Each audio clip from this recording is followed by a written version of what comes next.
just look at what this country is doing. If you know, if you are creating a relation with other people, and then you are not doing well at your own as a country, you know, this is the relationship. Even if you look at even the two people relationship, a girl and a boy, if you are forming a relationship, then the other person is weak. Obviously, the weak person will always fear the other person.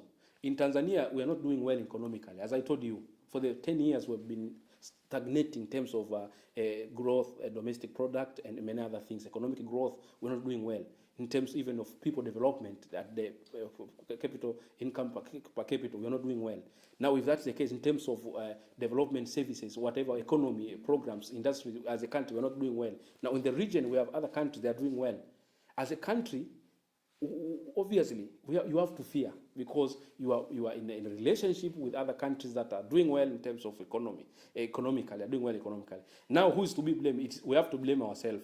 That why, with all these resources we have at the country, everywhere, in every part of the Tanzania, when you go, we have this country is very rich, extremely rich, abundance of resources, mineral, gas, whatever, natural resources, wildlife.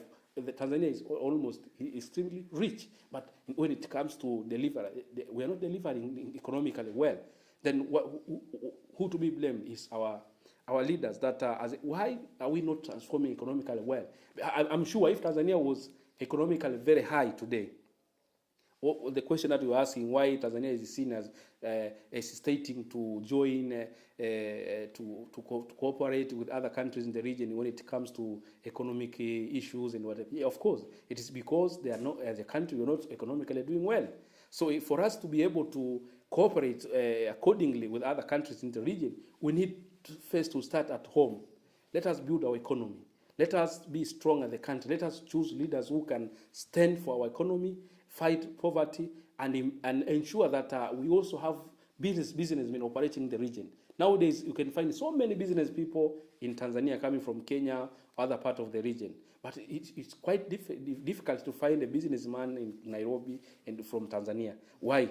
It's because of the weakness that I said here in Tanzania. So in order to have a very live and a very healthy relationship in the region, as a country, Tanzania, we need to look at where have we so far gone wrong economically.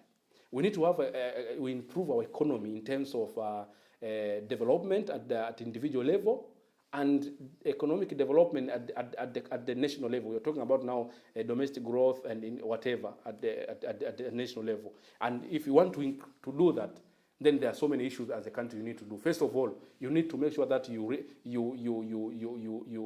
as a country, as I said, we are rich in natural resources. As a country, we need to manage wisely all the resources that we have in Tanzania. As I'm talking right now, so many resources, natural resources in Tanzania are not as a country, we are not benefiting. We have seen investors coming in, taking a lot of advantage of the weak laws and the system that we have in Tanzania, and take so many, whatever kind of resources we have for their own, and the country benefit very little from what is harvested here in Tanzania. So let's manage our own resources wisely. Then I'm sure if we manage all the resources that we have, as I told you that we are blessed, if we manage wisely the resources that we have, 50% our economy will go up, and even the individual economic development will also go up.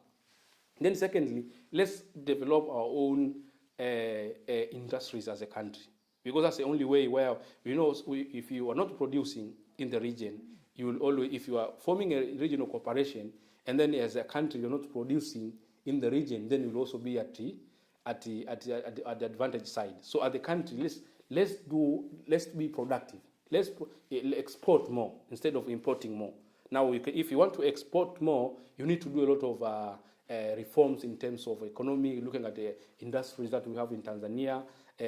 What should we export, even at looking at the agriculture, because agriculture is also, as a region, Tanzania, I hope, is one of the regions that is also blessed with when it comes to agricultural products.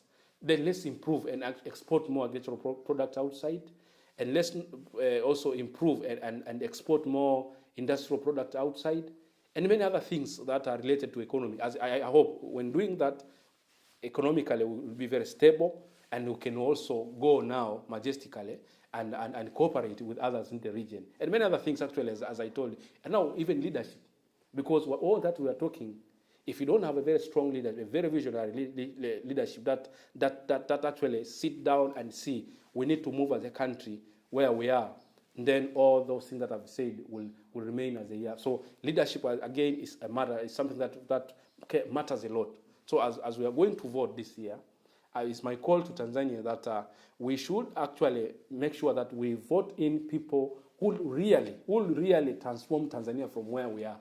Because that's the only thing. If you have a very strong leadership like China did, China in some years was the same as Tanzania, but because of strong leadership, very visionary kind of leadership that they see as a nation 50 or 20 years to come, I'm sure as a country will be able to move and will in the region in terms of development, in terms of economic development. Tanzania should be the leading country because of the resources that you have. Kenya is doing economically very, very well, but they don't have resources as we have here in Tanzania. Rwanda is doing as well economically very good, but they don't have the resources as we have here in Tanzania. Then you ask yourself, what's the problem? Therefore, that's why I want to link that issue of leadership is also very key. You may be blessed with resources, but you're not blessed with such kind of leaders who will be able now to transform those resources that we have into a country's economic development and individual economic development. Yeah. Mwisho kabisa bwana.